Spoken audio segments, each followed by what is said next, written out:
Спасибо за короткую, но очень информативную лекцию. А вопрос у меня следующий. Вот вы упомянули Иран, взаимоотношения Китая и Ирана, а у меня вопрос такой религиозный. Как я понимаю, в Китае очень много всяких религий, там ислам, даосизм, конфуцианство, там. И, соответственно, как вообще коммунистическая партия Китая смотрит вообще на такую проблему, как религии? Она понимает, рассчитывает она на то, что это будет в дальнейшем проблема для нее, если она как бы понимает, что это проблема, как она реагирует в данный момент в местности. Да, спасибо за такой вопрос. Он на самом деле очень широкий, и в современном востоковедении, если таковое существует, он не особо отражен. Почему?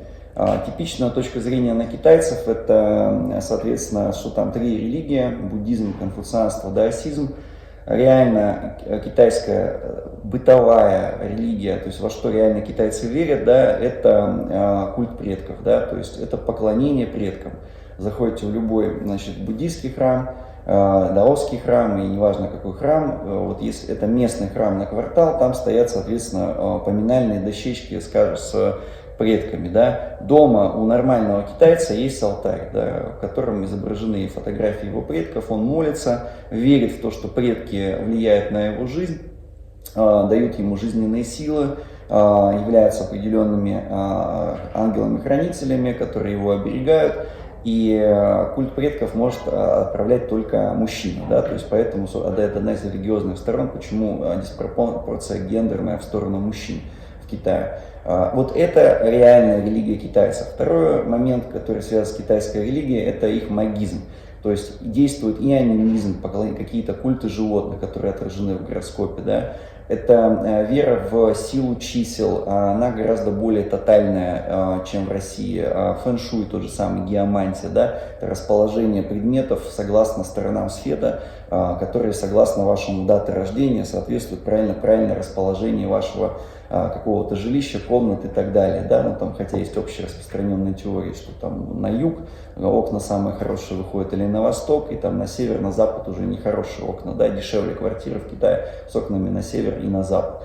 Вот, то есть таких моментов очень много, именно традиционных верований, и все они упираются в культ предков. И на самом деле, что такое конфуцианство? Конфуцианство — это социальный инженеринг, который основан на традиционном культе предков, да, то есть попытка выстроить вот на этих верованиях, на подчинение младших старшему и, соответственно, весь социальный какой-то конструкт Китая, да.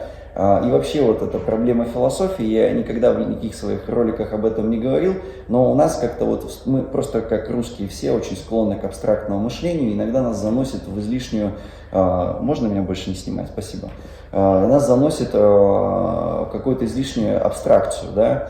Мы думаем, что китайцы, а китайцы наоборот супер конкретные, да, то есть это вот коренное отличие, и мы думаем, что их тексты в основном, они посвящены, каким-то философствованиям, а-ля там Шопенгауэр, да, какие-то вот экзистенциальные вопросы, или Гегель, да, вопросы логики, идеалы, материи, да, и так далее. У китайцев все тексты можно поделить, значит, на социально-политический инжиниринг, да, это вот Конфуций, это Ханьфэйцзе, вот это учение легизма, да, похожие с этим Мензе, да, и конкретно эзотерические тексты магического прикладного содержания. Вот, например, из Джуанза постоянно лепят философа, да, наши востоковеды в том числе. А Джуанза — это просто человек, как Кастанеда, который говорит о магии, да, то есть вот он говорит: мне снился сон, да, мне казалось, что я бабочка, да, которая порхает.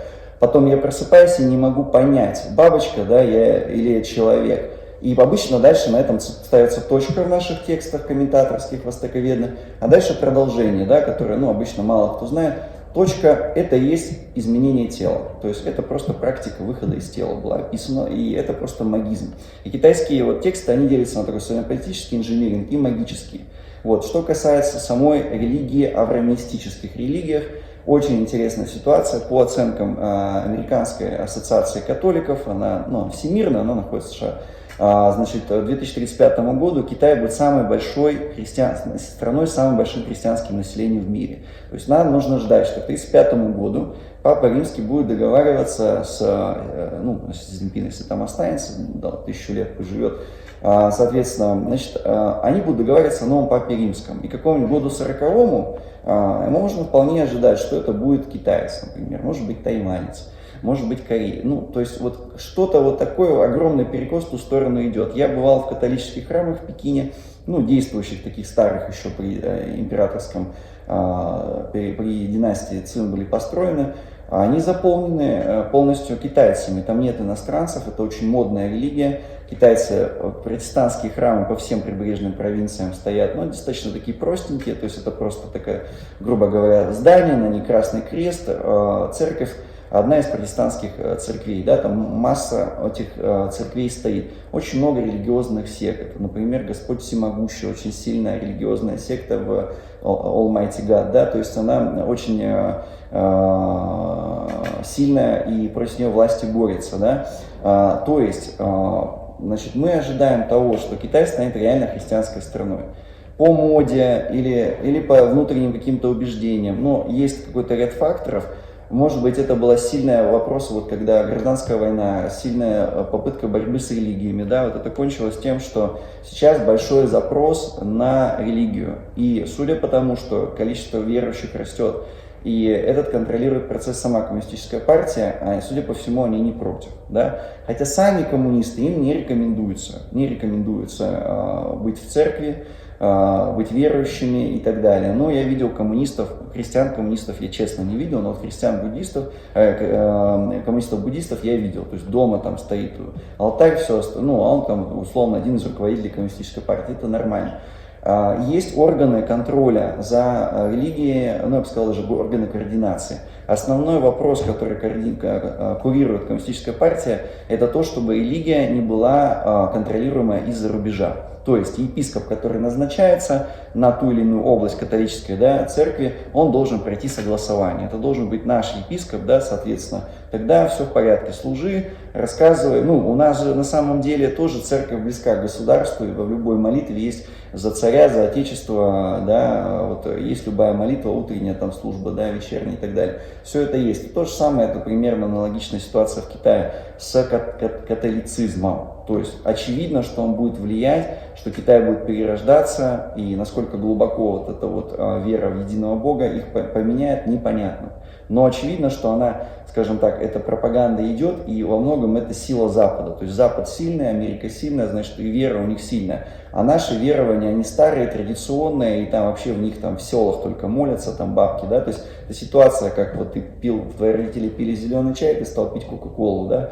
Это просто, возможно, мода, но которая перерастет в качество. Что касается ислама, ислам тоже интересное очень явление, развивается в Китае по своим особым, скажем так, по особому пути идет. Значит, что в Китае придумали китайцы? Вообще, например, слово Аллах по-китайски Анла, это иероглиф спокойный, женщина под крышей, да. Вообще, как бы, ну вот, я не знаю, вот как вы с мусульманами, тесно ли вы общаетесь, но если вы Аллах женским иероглифом запишете, или что-нибудь будет такое подобное, мне кажется, это немножко не то, что мусульмане хотели бы видеть в записи Аллаха, да, и это не просто фигура речи, или это не совпадение, да, потому что, ну, Ань, это может быть другие еще там иероглифы и так далее, другие могут быть записи этого иероглифа, да, но есть такое явление, как женский ислам, то есть китайцы, особенно среди китайских мусульман, дунган, других, они пытаются прививать возможность сделать имамами женщин. То есть это тоже немыслимо в остальном исламе. В книге это, кстати, есть. Это такие ахуны, так называемые. Вот, то есть это такой подход к исламу, когда ислам признан опасностью, да, для китайцев, и вот, грубо говоря, органы религиозного контроля, они пытаются выработать идеологию, такую, как переиначить ислам. Кстати, вот в связи с этим мне в голову пришло, что наверняка, если будет католицизм будет взят под китайский контроль в целом мире, то, может быть, нам ожидать стоит каких-нибудь изменений в Писании, да, какой-то более там особый подтекст. Это не исключено, потому что китаизация, она вот такая всегда и во всем. То есть вот в исламе такая работа идет, да, в отношении мусульман. При этом сами китайцы, они дают непропорционально большое количество мест в парламенте мусульманам. То есть есть внутренний ропот, что у китайцев, почему, грубо говоря, вот у нас есть китайское собрание народных представителей, там порядка 3200, до 3200 членов, и мусульман всего в Китае, порядка там 30 миллионов, да, может быть 40. членов мусульман непропорционально больше, гораздо больше представительства мусульман, чем китайцев там, из какой-нибудь провинции Хунань и так далее. Проанализирован весь состав ВСНП в книге, опять же, это не голословное утверждение. Вот, то есть и Китай пытается в связи с тем, что проект «Один пояс, один путь» в основном, конечно, он пролегает через исламские страны, конечно, взаимодействовать и, конечно, пытаться наладить диалог с мусульманским миром, но специфика китайского вот отношения к исламу, что он не делает различий между шиитами и суннитами. Это хорошо повествует визит Си Цзиньпина в 2015 году на Ближний Восток. То есть у него первая остановка первая остановка Тегеран, потом Эр-Рияд, и, по-моему, дальше он в Каир поехал. То есть, вот две такие страны, это как, я не знаю, вот заехали в Иерусалим, да, а тут рядом вот там сектор Газа, да и туда тоже заедем, да, то есть, как бы нам без разницы. То есть у них вот такое отношение. Сами мусульмане китайцам, извините, что я долго отвечаю, просто очень большая такая тема. Сами мусульмане к китайцам неоднозначно относятся. Во-первых, это, считается просто язычники, да, то есть, к язычникам гораздо хуже отношение, чем даже к христианам.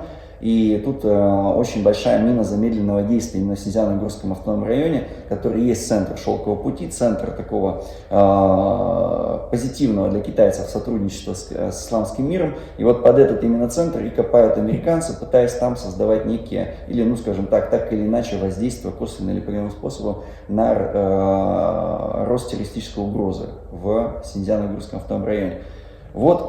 Вот таким в целом образом религиозная ситуация по верхам в Китае есть. Любой человек, он в любом случае он религиозен, но вопрос почему христианство так завоевывает Китай, это у меня такого прямого однозначного ответа нет. Да? То есть это такое явление, которое требует исследования. Спасибо большое.